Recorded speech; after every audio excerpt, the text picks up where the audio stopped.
ذائقہ دیکھنے کے بہانے یا کیا ہوتا ہے یہ دیکھنے کے بہانے اور پتہ نہیں کس کس بہانے سے تھوڑی تھوڑی ان کو لت لگنی شروع ہوتی ہے، اور پھر وہ عادت میں پختہ ہو جاتے ہیں، اور پھر بعد میں وہ ہر ممکن چاہتے ہیں کہ میں اس لت سے اپنے آپ کو بچاؤں، لیکن وہ بچا نہیں سکتے۔ تو عام طور پر جو ہے ہمارے نوجوان جو بے راہ روی اور کج روی کا جو شکار ہو رہے ہیں، اس کی بنیادی وجہ یہ ہے کہ غلط ساتھیوں کی صحبت میں، پارٹیوں میں شرکت، یہ ہمارے نوجوان کے بگاڑ کا ایک سبب ہے۔ اللہ کرے کہ ہمارے نوجوان اس سے محفوظ رہیں۔ یقیناً سیر تفریق ہونی چاہیے، کرنی چاہیے اور جانا بھی چاہیے، اس سے منع نہیں ہے، لیکن ایسے سہیلیوں کے ساتھ اور ایسے دوستوں کے ساتھ اور ایسوں کی نگرانی میں کہ تمہاری خوشیاں بھی ہوں اور تفریح بھی ہو اور ساتھ ہی ساتھ تمہاری نگرانی بھی ہو، ایسے لوگوں کے ساتھ اگر سیر و تفریح کی جائے تو کوئی حرج کی بات نہیں ہے، لیکن عام طور پر ایسا ہوتا نہیں۔ تو میں یہ کہہ رہا تھا کہ حضرت عبداللہ ابن مبارک رضی اللہ تعالیٰ عنہ کی زندگی پہلے کوئی صحیح نہیں تھی۔ وہ اپنے ساتھ اپنے دوستوں کو ایک مرتبہ اپنے باغ میں، سیب کے باغ میں پارٹی پر لے کر گئے، اور حضرت عبداللہ ابن مبارک کو سارنگی کا بڑا شوق تھا، ساز بجانا اس کا بڑا ذوق تھا، جن کو یہ آج کل تو سننے کا شوق تو بہت سارے نوجوانوں کو ہے، ہمارے مسلمان نوجوانوں کو، لیکن بجانے وجانے کا شوق ہمارے نوجوانوں کو نہیں ہے۔ لیکن عبداللہ ابن مبارک وہ شخص تھے جو خود بجاتے تھے اور بڑا ذوق اور بڑا شوق رکھتے تھے، بہت ذوق اور شوق رکھتے تھے۔ تو رات میں اپنے سارے دوستوں کو لے کر گئے، کھانے پینے کا نظام بھی بنایا، کھانا پینا بھی ہوا، پینا بھی ہوا، اور رات بھر وہ گانا بجانا بھی ہوا، اور اسی گانے بجانے میں ان کو نیند لگ گئی، حضرت عبداللہ ابن مبارک کو نیند لگی۔ لیکن جب اٹھے تو وہ بجانا پھر چاہتے تھے،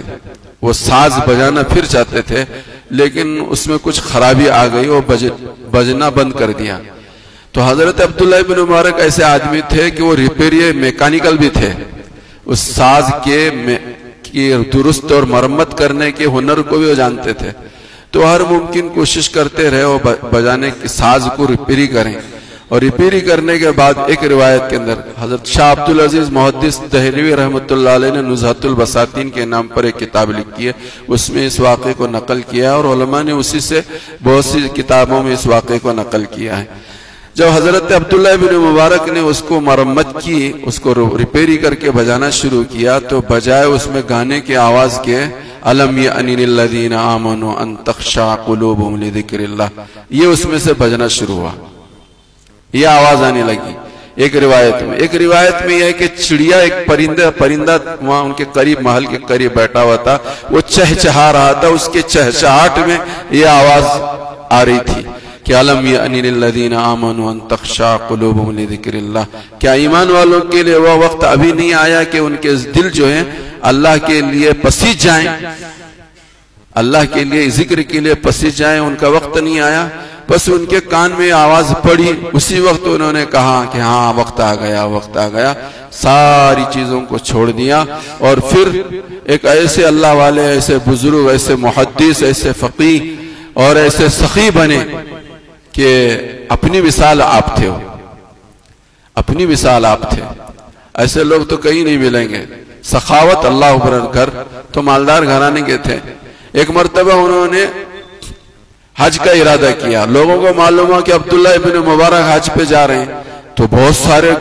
لوگوں نے خراسان میں پیدا ہوئے، بغداد میں جا کر پھر منتقل ہوئے، پیدائش ان کی خراسان کی تھی، لیکن پھر بعد میں یہ بغداد چلے گئے۔ تو معلوم ہوا خراسان میں کہ عبداللہ ابن مبارک حج پہ جا رہے ہیں، تو بہت سارے لوگوں نے کہ ان کے ساتھ ہم رہیں گے، ان کی صحبت میں رہیں گے، ان کی نگرانی میں رہیں گے، ان کی صحبت سے فائدہ اٹھائیں گے، اس نیت سے بہت سارے لوگوں نے ارادے کیے حج پہ جانے کا ان کے ساتھ۔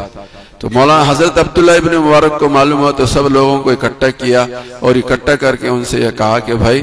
اپنا اپنا مال متا سب تم میرے پاس اکٹھا کرو، اجتماعی طور پر سب پر میں خرچ کروں گا،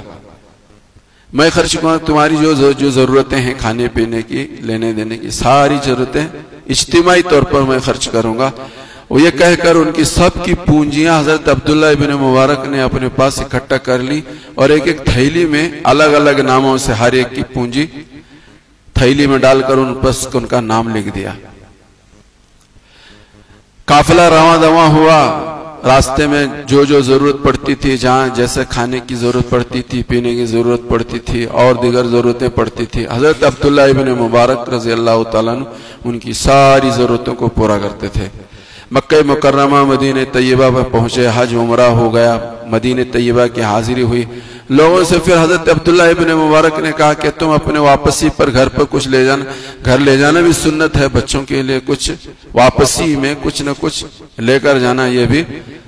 سنت سے اس کا ثبوت ہے. کچھ لینا چاہتے ہو تو یہ رقم لے لو, جس کو جتنی ضرورت ہے رقم دے دی. وہ سب نے اپنی اپنی خواہش اور اپنی اپنی ضرورت کے مطابق سامان خریدا. پھر واپسی ہوئی اور اپنے اپنے مکانوں پر پہنچے تو حضرت عبداللہ ابن مبارک نے ان سب کی ان کی ساری تھیلیاں ان کے حوالے کر دی. اس تھیلی میں وہ اتنی رقم تھی جتنی رقم انہوں نے جانے کے وقت دی تھی. یعنی کسی ساتھی پر ساتھی کے خرچ کرنے کا ایک انداز ہوتا ہے, ایک طریقہ ہوتا ہے.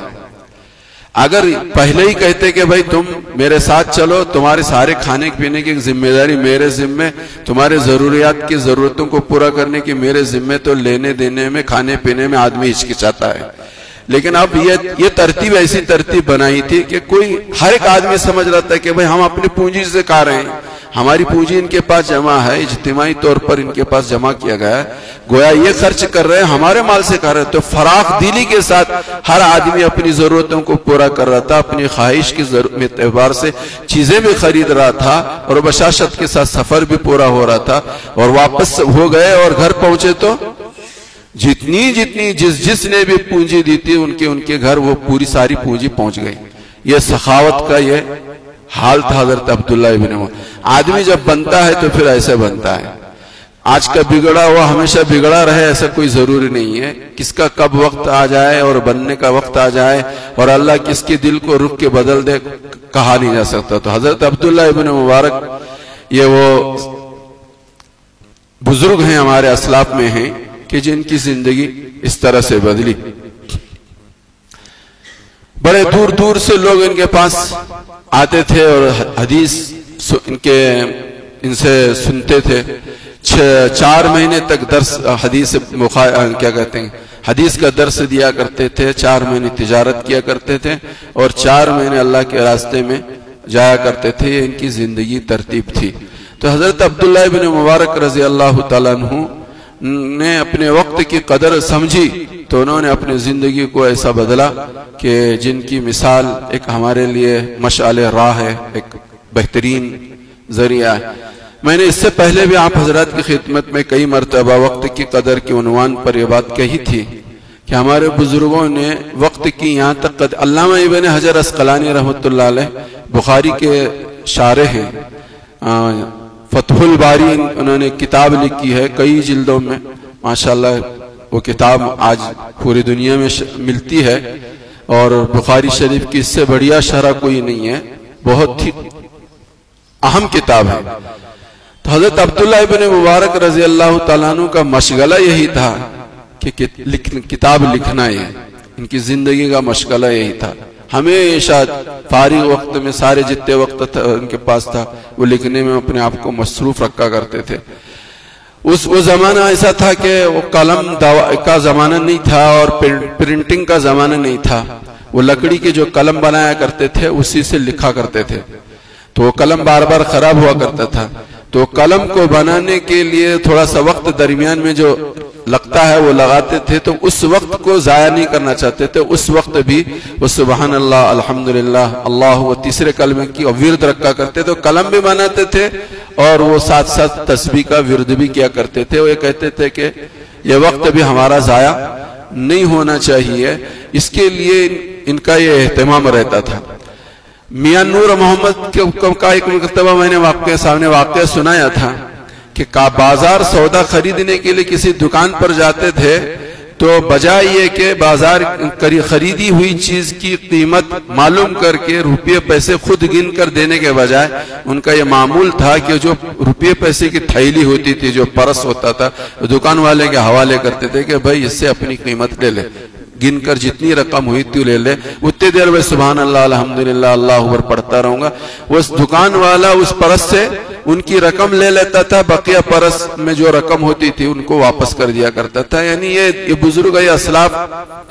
وقت کی قدر و قیمت کو جانتے تھے، سمجھتے تھے کہ کتنا قیمتی ہے، اس کا کوئی بدل نہیں ہے۔ دنیا میں بہت ساری چیزیں جن کا بدل ہے، لیکن جو ایسی چیزیں کہ جن کا کوئی بدل نہیں ہے، ان میں ایک چیز یہ ہے، وقت گزرا ہوا وقت، اس کا دنیا میں کوئی بدل نہیں ہے۔ تو اس کے لیے ہمارے اسلاف نے اپنی زندگیاں گزار کر یہ بتا دیا ہے کہ ہم سب کو اس کی بڑی قدردانی کرنی چاہیے۔ تو عبداللہ ابن مبارک کا جو میں واقعہ سنا رہا تھا، ان کی کتاب ہے کتاب الزہد، اس میں سب سے پہلی حدیث انہوں نے یہی لکھی، نعمتان مغبون فیہما کثیر من الناس الصحۃ والفراق، کہ دو نعمتیں انسان کے پاس ایسی ہیں کہ ان نعمتوں کی وجہ سے انسان دھوکے میں پڑا ہوا ہے، سمجھتا ہے کہ یہ نعمت ہمیشہ ہمیشہ رہے گی، وہ آج ہے کل رہے نہ رہے کوئی بھروسہ نہیں ہے۔ نعمتان مغبون فیہما کثیر من الناس الصحۃ والفراغ، ایک نعمت صحت کی ہے اور ایک نعمت فرصت کی ہے۔ یہ دو نعمتیں انسان کے پاس ایسی ہیں کہ آج ہے تو اس کو غنیمت سمجھو۔ اور علماء نے اس کے ضمن میں یہ بات لکھی ہے کہ اگر کسی کے دل میں یہ خیال آتا ہے کہ ابھی تو بہت زندگی پڑی ہوئی ہے، ابھی تو جوانی ہے، ابھی تو یہ ہے، ابھی تو وہ ہے، آنے والے دنوں میں یہ کام کروں گا وہ کام کروں گا، فرمایا کہ یہ شیطانی وسوسہ ہے، یہ ایمانی وسوسہ نہیں ہے، ایمانی خیال نہیں ہے۔ جب بھی آدمی کے دل میں یہ خیال آئے تو یہ سمجھنا چاہیے کہ شیطان کی طرف سے میرے دل میں یہ بات ڈالی جا رہی ہے کہ جوانی کا زمانہ گزرنے کے بعد یا شادی ہونے کے بعد یا اتنی رقم کے حاصل کرنے کے لینے کے بعد یا عمر کے اس زمانے پر گزر جانے کے بعد اپنی میں زندگی کو تبدیل کروں گا اور اپنے آپ کو بہتر بناؤں گا اور فکر آخرت کے ساتھ جینے کی کوشش کروں گا۔ یہ شیطانی وسوسہ ہے، یہ شیطانی خیال ہے، یہ ایمانی سوچ ایمانی خیال نہیں ہے۔ جن حضرات کی زندگیوں میں شروع سے ہی یہ چیز ہوتی ہے، جیسے کہ نشا فی العبادتی، کل پچھلی جمعہ یہ بات رکھی گئی تھی، وہ جوان جو جوانی میں اللہ کی عبادت کے لیے اپنے آپ کو فارغ کرتے ہیں، اللہ کے یہاں ان کی بڑی قدر و قیمت ہے، اللہ دنیا میں بھی ان کی قدر کرتے ہیں اور آخرت میں بھی ان کی قدر و قیمت کرتے ہیں۔ ایک روایت اس ہفتے میں سننے کو بھی ملی اور آج مجھے پڑھنے کا بھی اتفاق ہوا۔ حضرت انس رضی اللہ تعالیٰ عنہ ایک جلیل القدر صحابی، بار بار ان کا تذکرہ، ان کی روایت ہے، فرماتے ہیں کہ جب آدمی انسان دنیا میں آتا ہے، بچپن کی حالت میں پیدا ہوتا ہے، کمزور رہتا ہے، تو اس زمانے سے لے کر بلوغت تک بچہ جو بھی نیک کام کرتا ہے، نماز پڑھتا ہے، قرآن پڑھتا ہے، روزہ رکھتا ہے، تسبیح کرتا ہے، صدقہ دیتا ہے، جو بھی نیک کام بچہ کرتا ہے اس کا ثواب ماں باپ کو ملتا ہے۔ بچپن میں جو بھی بچے نیکیوں کے کام کرتے ہیں، ان سب کا ثواب جہاں بچے کو ملتا ہے وہیں ساتھ ساتھ کو ملتا ہے۔ اور حدیث میں فرمایا کہ بچہ اگر کوئی غلط کام کرتا ہے تو اس کا گناہ نہیں لکھا جاتا، نہ اس کے نام اعمال میں لکھا جاتا ہے، نہ ماں باپ کے نام اعمال میں لکھا جاتا ہے، گناہ نام اعمال میں نہیں لکھا جاتا ہے۔ لیکن ایک بات درمیان میں ہمیں اور آپ کو سمجھنے کی ضرورت ہے کہ بچہ بچپن میں گناہ رہا ہے تو گناہ نہیں لکھا جاتا، لیکن اس کا مطلب یہ نہیں کہ بچپن میں بچے کو جو کرتا دیا، اس کا مطلب یہ نہیں ہے میرے بھائیو بزرگوں دوستو، بچپن میں بچے کو ایسی چیزوں کا عادی بنانا کہ جو بچپن میں کیے ہوئے کام ہی وہ جوانی کے زمانے سے کرنا شروع کر دیتا ہے۔ تو اس لیے ضرورت اس بات کی ہے کہ بچپن سے ہی نیکیوں کا بچوں کو خوگر بنانا، اچھے اعمال کا خوگر بنانا، عادی بنانا، غلط کاموں سے اسے گریز اور پرہیز کرنے کی ابھی سے ترغیب دلانا اور ابھی سے ان چیزوں سے اسے دور رکھنے کی کوشش کرنا، تاکہ جیسے ہی وہ جوانی کے میں اپنا قدم رکھ کے وہ اپنی زندگی صحیح رخ پر ڈال سکے۔ ورنہ عام طور پر وہ بچے جو بچپن کی حالت میں گندی عادتوں میں مبتلا ہوتے ہیں، جوانی میں بھی وہی کام وہ کرنے لگتے ہیں اور نام اعمال میں ان کے وہ گناہ درج ہونے شروع ہو جاتے ہیں۔ تو حدیث پاک کے اندر حضرت انس رضی اللہ تعالیٰ عنہ فرماتے ہیں کہ بچہ جب بچپن میں کوئی نیک کام کرتا ہے تو اس کا اجر و ثواب تو ماں باپ کو ملتا ہے، کوئی گناہ کرتا ہے تو نیکیوں اس کے نام اعمال میں لکھا نہیں جاتا۔ جب بچہ بالغ ہو جاتا ہے تو اللہ پاک دو فرشتے متعین کر دیتے ہیں کہ اس کے برے اور نیکوں کو اس کے نام اعمال میں لکھنا درج کر دو۔ وہ دونوں کے دونوں فرشتے جو ہوتے ہیں اسے تقویت بھی پہنچاتے ہیں اور اس کی حفاظت بھی کرتے ہیں۔ ہم سب کے اوپر فرشتے متعین ہیں جو ہماری رات بھی حفاظت کرتے ہیں اور دن میں بھی حفاظت کرتے ہیں۔ یہ اللہ کا کرم ہے، اللہ کا احسان ہے۔ اگر یہ حفاظتی نظام خدا کی طرف سے نہ ہوتا تو کب کے ہی ہم اس دنیا سے نمٹ گئے ہوتے۔ یہ تو فرشتوں کی حفاظت ہمارے اوپر برابر مسلسل، ہم سوئے رہتے ہیں، بہت ساری ایسے موذی اور چیزیں ہمارے ارد گرد گھومتی رہتی ہیں کہ جس سے حفاظت ہمارے فرشتے کرتے ہیں، فرشتے کرتے ہیں۔ تو وہ دو فرشتے ایسے ہیں کہ جو اس انسان کی بالغ ہونے کے بعد اس کی حفاظت بھی کرتے ہیں اور اسے تقویت بھی پہنچاتے ہیں، اس کو ہمت دلاتے ہیں، نیکیوں کی طرف متوجہ کرتے ہیں۔ اگر یہ نیکیاں کرتا رہتا ہے، گناہوں سے بچتا رہتا ہے، تو وہ دونوں فرشتے مضبوط ہوتے رہتے ہیں، قوی ہوتے چلے جاتے ہیں اور وہ اپنی قوت کے ذریعے سے اسے تقویت پہنچاتے ہیں نیکیوں کے کرنے پر،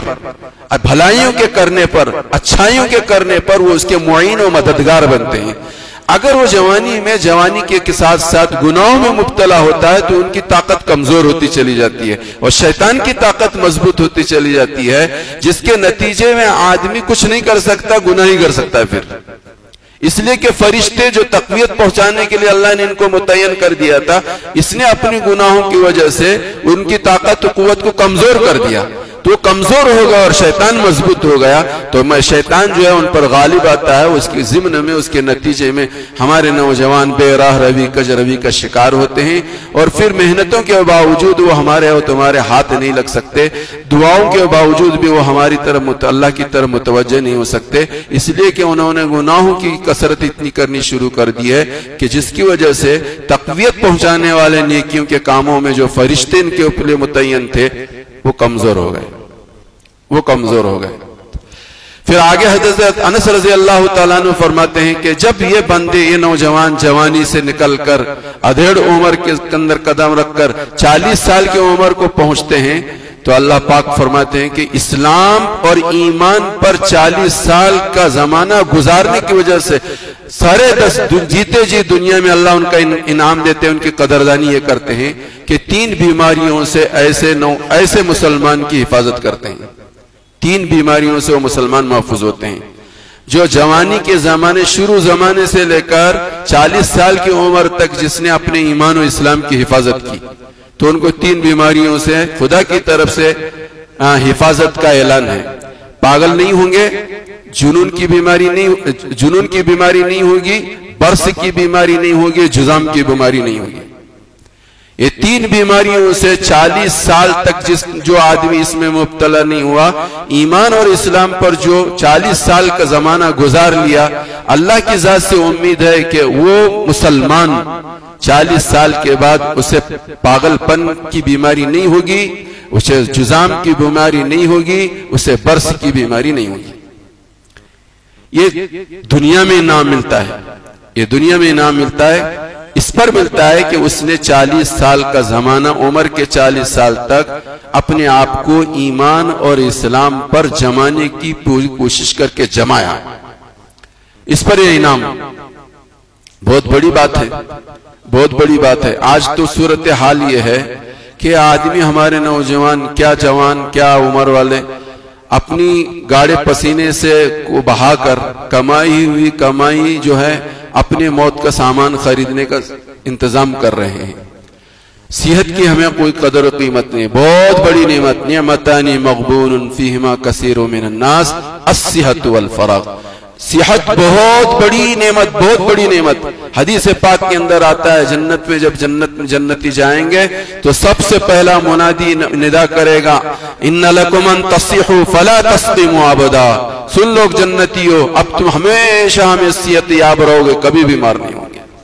کبھی بھی۔ وہ زندگی کیا ہے جس کے اندر صحت نہ ہو؟ وہ زندگی نہیں ہے۔ بہت ساری ایسی زندگیاں ہیں جو بیمار ہیں، ان اپنی زندگیوں میں وہ بجائے زندگی کے موت مانگ رہے ہیں۔ زندگی اسی کا نام ہے کہ آدمی کو صحت ملے، کھانے کو 19-20 ہو جائے کوئی حرج کی بات نہیں، گھر رہنے کو گھر اچھا نہ ملے کوئی بات نہیں، پہننے کو کوئی اچھا کپڑا نہ ملے، 100-150 روپے کا کپڑا ملے کوئی بات نہیں، لیکن کسی کو نہ ملے بہت بڑا مسئلہ ہے،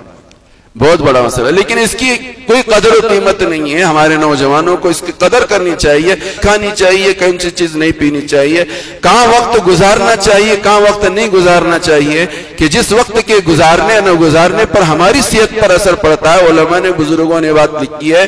کہ رات کی 1 گھنٹے کی نیند دن بھر کے 12 گھنٹے کی نیند کا مقابلہ نہیں کر سکتی۔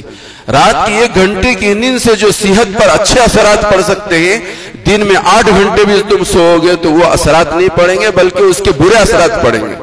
رات میں 1 گھنٹہ نہیں سویا اور دن میں 8 گھنٹے سویا تو یہ 8 گھنٹے کے سونے کے اچھے اثرات اس پر نہیں پڑیں گے، 8 گھنٹے سونے کے اس پر برے اثرات پڑیں گے۔ اور رات میں 1 گھنٹے کے نہ سونے کی وجہ سے اس کی طبیعت متاثر ہوگی۔ لیکن آج اللہ نے رات بنائی ہے آرام کے لیے، رات میں نیند نہیں آتی ہمارے نوجوانوں کو، اس لیے نہیں آتی۔ بہت سارے لوگ ایسے بھی آپ کو مجھے اور آپ کو ملیں گے، وہ کہتے ہیں کہ بھائی کھانا مت دو، کمر لگانے کے لیے جگہ دے دو، کھانا بھی نہیں چاہیے اور بستر بھی نہیں چاہیے، کمر زمین سے لگانے کے لیے جگہ دے دو، کیا لڑ کے نیند آ گئی۔ آج نوجوان اپنے آپ کو تھکاتا ہی نہیں، نہ دین کے کام میں تھکاتا ہے نہ دنیا کے کام میں تھکاتا ہے، نہ تھکانے کی وجہ سے رات ہو جاتی ہے، 11 بھی بج جاتے ہیں، 12 بھی بج جاتے ہیں، نیند نہیں آتی۔ اگر تھکایا ہوتا اپنے آپ کو تو پھر وہ نیند آتی۔ ذہنی طور پر تھکانا یا جسمانی طور پر تھکانا، جب آدمی تھکتا ہے تو لازمی اس کو نیند آتی ہے، یقیناً اس کو نیند آتی ہے۔ تو دین کی خاطر بھی اپنے آپ کو تھکانا اور دنیا کی خاطر بھی اپنے آپ کو تھکانا، کہ جس کے نتیجے میں عشاء کی نماز کا انتظار کرے اور عشاء کی نماز ہوتے ہی آدمی بستر کا انتظار کرے، اور بستر کا انتظار کیا، بستر کے بغیر بھی اس کو نیند آنی شروع ہو جائے۔ اگر ایسی زندگی ہمارے نوجوانوں کی ہوگی تو انشاءاللہ وہ صحت یاب ہوں گے، بہترین وہ دنیا میں کچھ کام کر سکیں گے۔ تو میں کیا کہہ رہا تھا،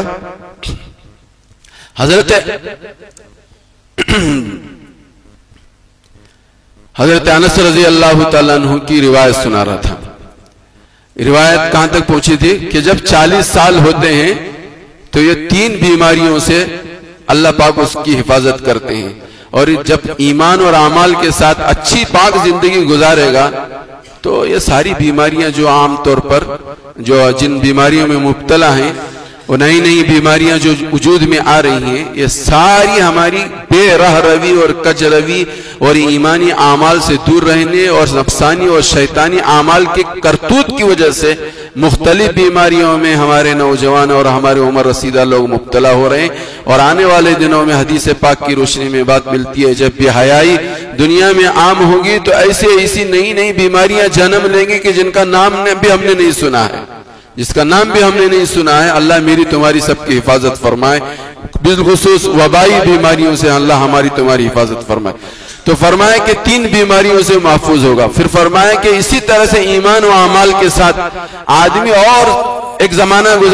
گزارتا ہے، یعنی 50 سال کی عمر کو پہنچتا ہے، تو حدیث پاک کے اندر یہ فرمایا آخرت کے انعام،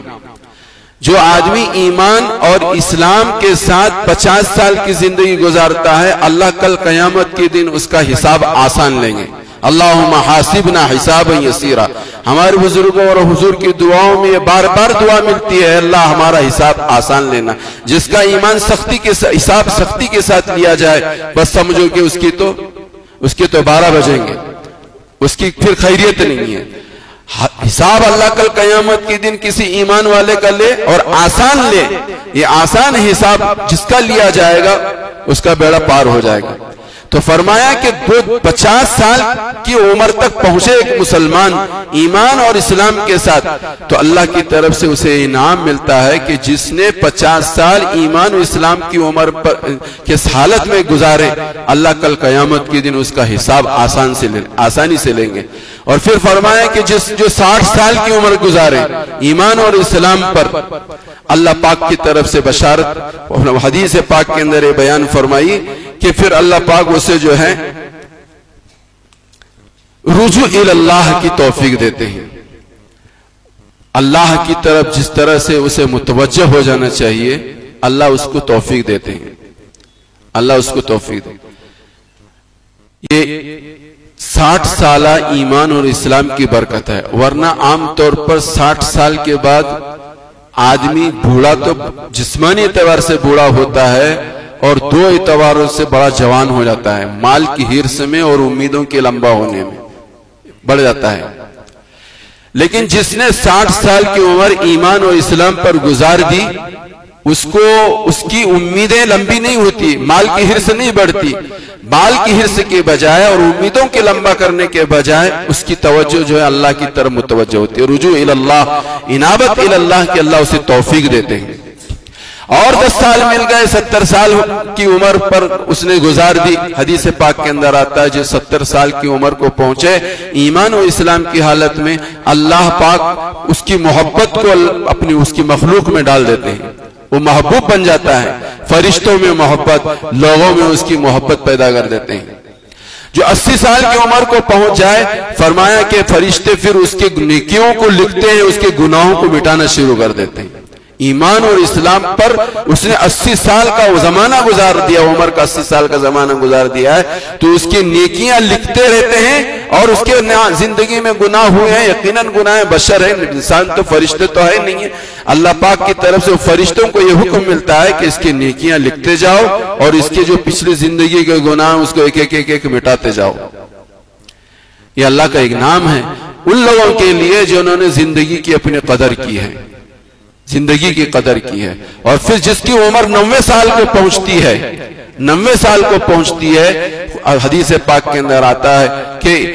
90 سال کی عمر میں پہنچنے کے بعد انسان کے اعضاء کمزور ہو جاتے ہیں، بہت سارے کام جو جوانی میں کرتا تھا وہ کر نہیں سکتا، فرشتوں کو یہ حکم ہوتا ہے جو جوانی میں یہ کیا کرتا تھا ان سب کی نیکیاں ان کو لکھتے جاؤ اور اس کے سارے گناہ معاف کر دو،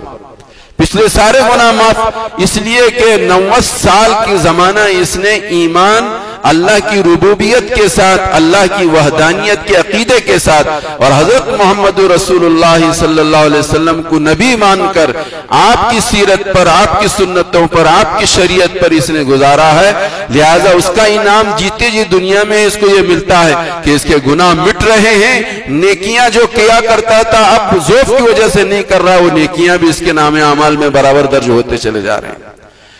تو میرے بھائیو بزرگوں دوستو، یہ انعامات ہیں، اللہ کرے کہ ہم اور آپ اپنی زندگی کی اس قدردانی کو سمجھیں کہ اس زمانے میں جو ہم بھلے اچھے کام کریں گے انشاءاللہ اس کا اجر و ثواب، اس کا بدل ہمیں دنیا میں بھی ملتا رہے گا اور آخرت میں بھی ہم سب کو ملتا رہے گا۔ رابطہ ملت کی طرف سے پھر آج ایک مرتبہ